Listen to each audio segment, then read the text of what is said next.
Welcome to another episode of Q Tips with your boy Q Banks. On this video, I'm going to be talking about trading goals and the steps needed towards becoming financially free. All right. So remember, this video is pretty much based off like my perspective on things, how I would actually go about things, and how I actually went about things. Somebody else might have their own way. I don't really care, honestly. But at the same time, like, just understand, and this is all my my perspective on this entire thing. Okay. So trading goals. So at the end of the day, education is key. You know what I'm saying? So like, make sure you are pretty much being educated on becoming a self-sufficient trader at the same time, because that's the most important thing. And once you have that, you pretty much get like a nice guideline as to, you know, accomplishing all these goals and everything inside your trading journey. Because without that, you're not gonna, you know, be as profitable as you think, or as quick. You know what I'm saying? It's kind of like taking the SATs and not have any kind of prep. You know, it's like literally a person that's coming off the street and just taking SATs without no kind of prep at all. You gotta have, you know, that backing, that you know, that, let's say, that conditioning before you actually hop into the live markets to, you know, make the kind of profits that you plan on making. Okay, so first thing, how do you want to live? You know what I'm saying? Like, this goes with this entire thing. How do you want to live? That's major, because some people actually have the misconception that, like, you know, every trader has to have a supercar. Every trader has to have designer this and designer that, this and that, blah blah blah. Some people are not into that. You know what I'm saying? Some people are just not into crazy ass clothes. Like, I mean, I love my cars, I love my house and everything else like that, but I don't really give a fuck about clothes all too much. You know what I'm saying? Like, so I pretty much, I feed my passion with like my trading. You know what I'm saying? And that's what you have to figure out first. Like, how do you want to live? Do you want to have that, let's say, be that person that is always traveling and is a minimalist?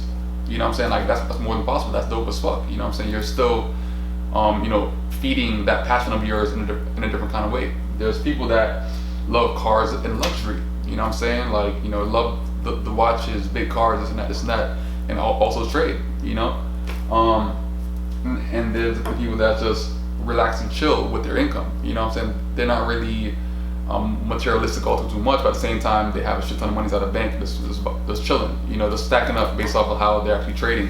You know, and I think I'm like a little bit of all of those, but at the same time, like, you know, you got to figure out, what do you want? Like, how do you want to live? You know, what's like your lifestyle like? You know, so like, I kind of figured that out early. Like, I was big into cars, so that's what I'm pretty much feeding my passion with.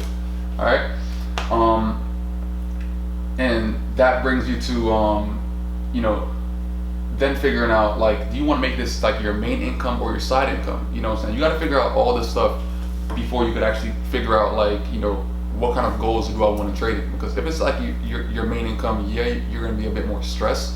But at the same time, I feel like making it like a side income first, while having a job, is the most smartest thing, because you could actually not depend so much on having to make profit just to pay those next month bills, compared to having a job and pretty much, you know, making side income here and there, and then still being appreciative of the kind of profits that you're taking in, and not be so greedy on the charts. You know what I'm saying?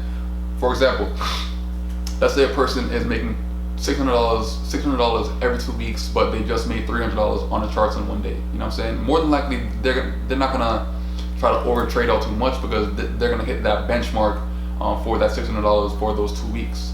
You know what I'm saying? Versus the person that doesn't have a job, they're gonna just try to make more and more profits, and probably end up over trading, and then probably lose all the profits by the time it comes that next month that those bills are actually due. So like, that's very important, because even like when I was working at Target, I was getting paid probably $300 every 2 weeks, or even 2-something, 300. So if I made a couple $100s in one day, I was good. You know what I'm saying? But over time, as I became more consistent, you know, I try to hit $200 for 3, 4, 5 days. You know what I'm saying? And then $300 that following week, and then so on and so on and so on. So it's like, me being able to hit $200, it added up.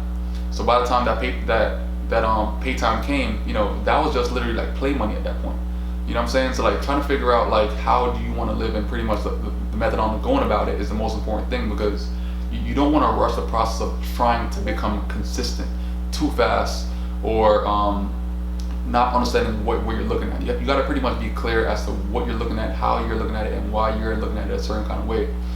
So you don't have to stress so much on having to make profit that month. You know what I'm saying? If you have a job. All right, so having a job is literally like a safety net for a little while, until you actually are consistent enough to actually then make all of your income based off of your trading. And that also helped me with not being able to be on the charts all day. Like, being on the charts all day is probably like one of the best and worst things, because you're looking at the charts 24/7, trying to find setups, trying to find opportunities, and at times it could hurt you because you're trying to like find something so bad that you're forcing yourself, versus actually having a job. You kind of take a step back. You know what I'm saying? You're at work for a couple hours and then come back. So by the time that you're back now, your setup probably started to play out, and then you can pretty much be a part of it. But if you're just at home all day looking at charts all day, you're not gonna have the mindset to pretty much be able to see the setup clear as day, because you're trying to force it now, because you think that just because you chose to be on the charts at that point in time, a setup has to happen. That's not how it works. You know what I'm saying? So trying to figure that part out is the most important thing. Having a job is not bad at all when you're starting to trade, because it gives you that separation from the chart, which is very important. And then even if, like, let's say you blow your account, all right? Having a job, you have that backup. You know what I'm saying? So like a person that doesn't have a job, they're depending on that one account balance to make it all. They're trying to bring that $100 to fucking $20,000 plus. Like, that's the kind of things that I get in my inbox. I have $100. I'm trying to build it to 10,000. I'm like, all right, cool. It's more than possible. Technically, it's more than possible, based off of pips and so on and lot sizes. It's more than possible to build $100 to 100,000. It's more than possible. But all that takes is a lot of fucking skill, a lot of consistency, and it's a lot of discipline. You know what I'm saying? So like, having to slowly build up all of those factors is the most important thing. So having your mindset on how you want to live and so on, that plays a part in how much income you plan on taking in, and how much income on the charts satisfies you. You know what I'm saying? There's some people that say, all right, Q, you made let's say 20,000 in 1 week. Oh God, like I took those same trades and I only made like 800 or even like 400. I'm like, okay, cool. Back a couple years ago, like, that was my goal. Shit, you know what I'm saying? But it's having the mindset that eventually you'll get to that point that profits will come in. Also, the money will come. That's not even an issue. The education and your understanding of the charts is the most important thing, because that is what makes you make that income in the future. If you can't get that clarity and understanding at an early point in your foundation, you're gonna be fucked for the future. You know what I'm saying? And all those big profit goals are not gonna be possible. So it's really good to just try to focus on that foundation and trying to get everything as secure as possible, just so when you get to that point later on in the future, you're more comfortable with your profits. You can make more profits with bigger lot sizes and not have to be inside markets as much. So that's like some of the biggest things. And also reward yourself along the way. You know what I'm saying? Don't be the person that just builds an account just fucking build an account. Reward yourself, make withdrawals, invest in how you're living currently. Like my first withdrawal, my first big withdrawal, I bought an Apple MacBook Pro 2013, and then that's what I was trading on it, for a couple years.